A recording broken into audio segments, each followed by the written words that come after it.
VikesNow, Dustin Baker, the September 2nd edition. We are a mere, 9 days from Vikings-Packers to start to solve the grand mystery of how this O'Connell plus Cousins plus Kwesi experiment will look. We didn't get to see any tidbits from the preseason, so it all comes to a head in Minneapolis next weekend. Not this weekend, but next weekend. And then of note, this week, the Vikings swung a trade for Jalen Reagor, so we're going to have to talk about that. That's why it's on the docket. Also, much to our, dismay, all of these teams are swiping to the practice squad contendees like Zach Davidson to the Bills. I didn't even realize that one until today. Armin Watts to the Bears, Amir Smith-Marsette to the Bears. So this is kind of foreign territory with the new regime. This was bound to happen. Kwesi Adofo-Mensah, Kevin O'Connell keep their guys, and other guys exit stage left. And of course, they're good enough to get completely sniped by other teams, especially the Bears. So I don't think this will happen every year, but it is the death of the 2021 draft class. For the most part, there's still some good players lingering on the Vikings, but I know folks are reeling from that. But I want to focus on the Jalen Reagor trade, chiefly because it fell out of the sky, and it's a wide receiver, and in Minnesota Vikings lore, wide receivers are king because they've had so many damn good ones. From Chris Carter, Ahmad Rashad, Percy Harvin, Randy Moss, Jake Reed, Stephon Diggs, Adam Thielen, Justin Jefferson. This franchise is rich with wide receivers. So anytime anything happens with one, it's, I wonder what's the upside of this? And then that's why the turds stand out, like the drafting of Laquan Treadwell. And when those don't work out, it's like, this is how the rest of the world experiences sorrow with wide receivers. It doesn't usually happen to the Vikings. So the Reagor news is big because he is, in this vein, a reclamation project. Now, if this trade showed up a year ago, it would be a little bit different vibe. But so far, through 2 seasons, Justin Jefferson has played like a maniac in a good way, and Reagor, the dude drafted before him, has been meh. So in the way that the Vikings are doing this offense, where speed is king and versatility and folks flying all over the field, they're going to take a flyer on Reagor who may or may not be any good. The working theory is, because Vikings have this rich history with wide receivers and an offense-first head coach, that it'll probably work. But right now, it's a big coin flip. You shouldn't be crazy excited because it is a trial, an experiment. There's nothing to say that this will work, and he could end up, as a WR6, and nobody cares. However, it is swinging for the fences to try something outside of the box, evidently a better strategy than Amir Smith-Marsette, who I'll talk in about 5 minutes. Broadly, Kwesi Adofo-Mensah is kind of using this Los Angeles Rams style of saying, the hell with the picks. We're swinging for the here and now. We're going to get guys we already know with NFL resumes, not the allure of college big upside what ifs.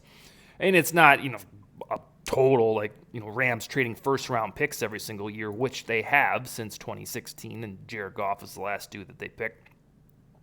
But if you stop and smell the roses here, they don't have a 4th-rounder next year because they traded that for Caleb Evans. They don't have a 6th-rounder. They do not have a 7th-rounder. And they're already reaching into the penny bank from 2024 with the 4th-rounder that they donated to Philadelphia, a conditional one for Jalen Reagor. So the takeaway is that Adofo-Mensah evidently doesn't think mid-round, late-round picks are too heralded. Now, he might gain some of them back with compensatory picks, and we know he'll trade on draft day of 2023 because that's what he does. He's had 10 trades as general manager already. But there is proof in the pudding that he enjoys the sure thing of veterans rather than taking swings on these 4th-rounders, at least out of the gate while he makes the roster his own. So the picks are pretty skimpy next year. I don't know how much that matters, and it worked for the Rams. Like I said, they trade away a 1st-rounder every year, and bada bing, they won a Super Bowl. But keep an eye on the trades. Only the Las Vegas Raiders have traded more than the Vikings this year. I think the Vikings have had 10 deals. I tweeted out all of the trade spoils if you want to scroll back on my Twitter page. I think the Raiders have had 12. So, and then, of course, the Raiders and Vikings did business for Nick Mullins about a week and a half ago. So the skinny on Reagor is the notion that he is a big play threat by trade.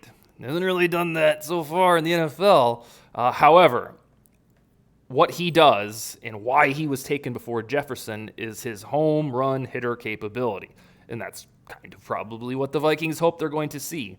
All told, he has tallied, what do we got for the stats? 64 receptions for 695 yards and 3 touchdowns. He has been targeted 111 times. I believe there is a misnomer that I talked about on my other podcast with Bryant McKinney a couple nights ago that he hasn't played in Philadelphia. Like, they don't throw him the ball. That's not true. They've thrown him the ball 111 times, and he returns punts. It's just that where he was drafted, especially ahead of Jefferson, he should be a keynote featured WR1, and he is not. His workload is more like a WR3 to date. And, Jefferson, I think, has had 196 targets to Reagor's 111. So don't get it twisted. Reagor, it's not like, they haven't involved him. They're not throwing him the ball. Yes, they're getting him involved. It just hasn't been overly dynamic as of yet. In college, he averaged 15.2 yards per reception. We'll take it. In the NFL, it's down to 10.9.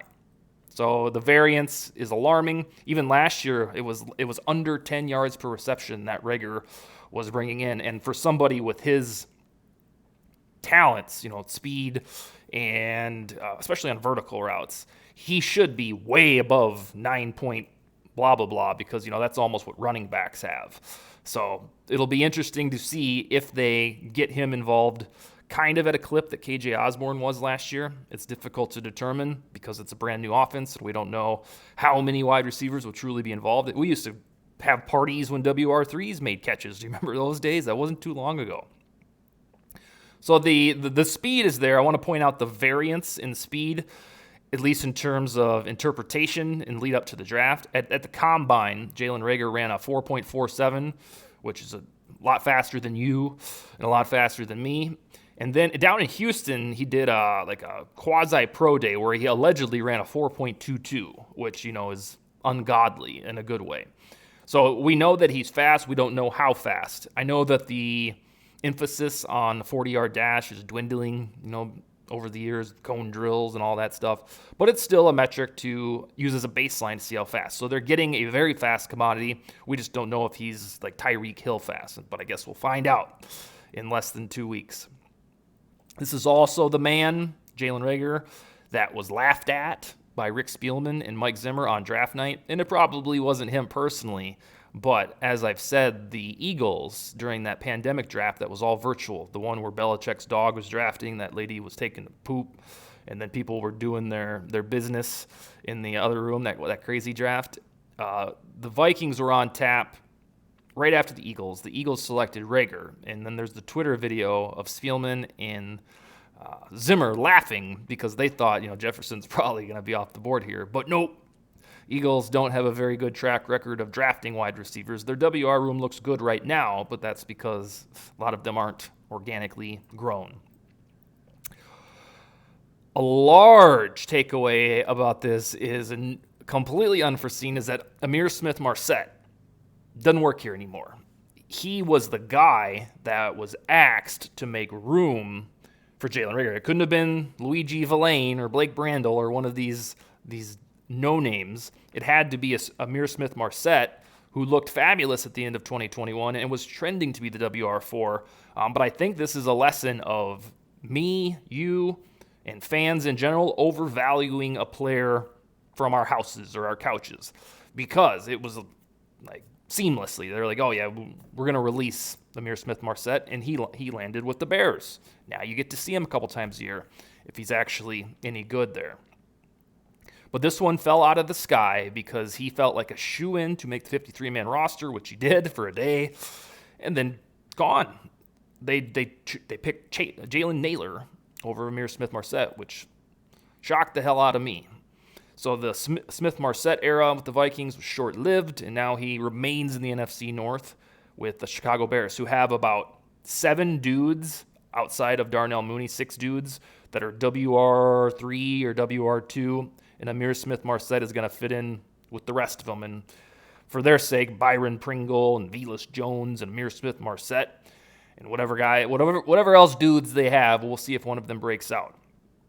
One of the things that I enjoy about this Reagor move that nobody really has mentioned is that it lessens the anxiety of an injury to somebody else. And what I mean by that is if Adam Thielen is injured, if KJ Osborne tweaks his ankle, you don't necessarily have to say, I don't know what we're going to do. You had to do that before. When it was just Thielen and Diggs or just Thielen and Jefferson and something happened, you look around the depth chart and be like, oh, I guess Chad Beebe's the WR2 today, or my goodness, we're going to need something big from Tajay Sharp.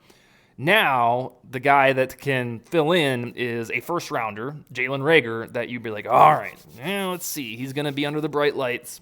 Let's see what he can do. It's not some anonymous dipshit that you're just plugging in. It's Jalen Reagor, who people know was a fabulous receiver at TCU, and he's actually played running back a little bit. I didn't know that till this week, that at TCU they gave him like 170 carries one season. So that versatility should be pretty sweet.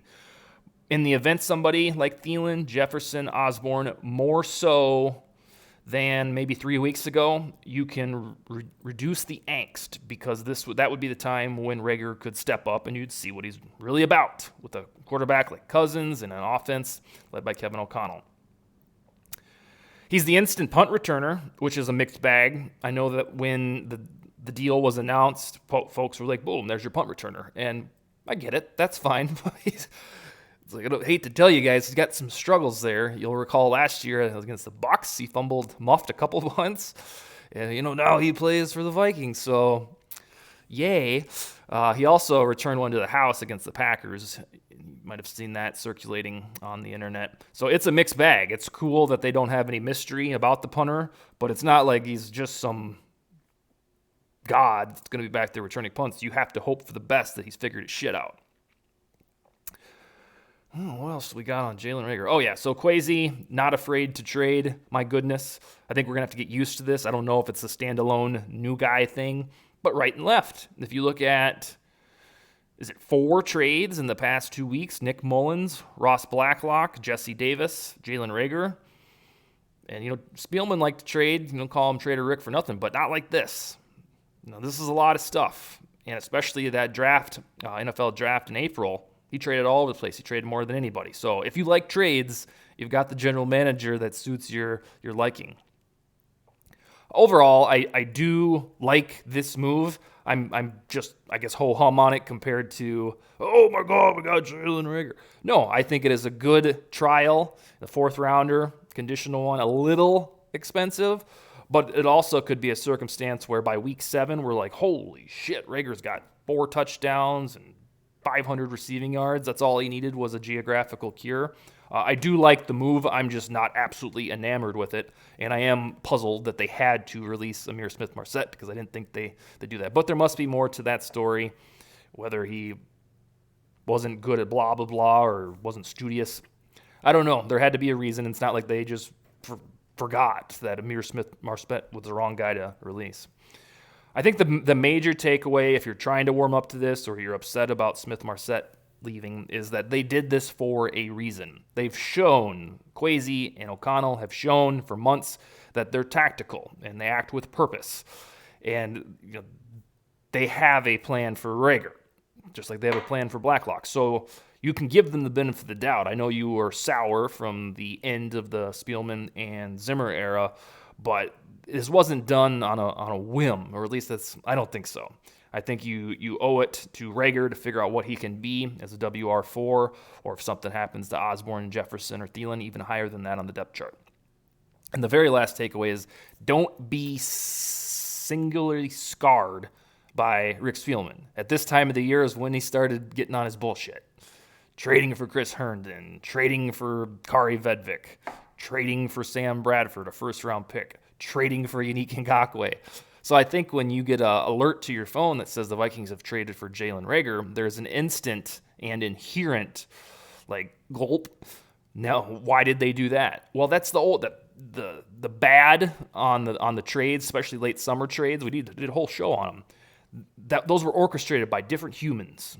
this doesn't have to be Chris Herndon all over again. It's a completely different brains in the room when it happened. So don't just carry over natural cynicism that was caused by Spielman's trades and apply it to Kwesi. You got to see it play out first. All right, I hope you guys have a wonderful weekend. I'll be back Monday. Who knows? Maybe there'll be more trades by then, although they don't have much cap space left to do many more moves. I'll be at the State Fair. Hopefully you guys are going to check that out. Delicious food. And Skol, baby.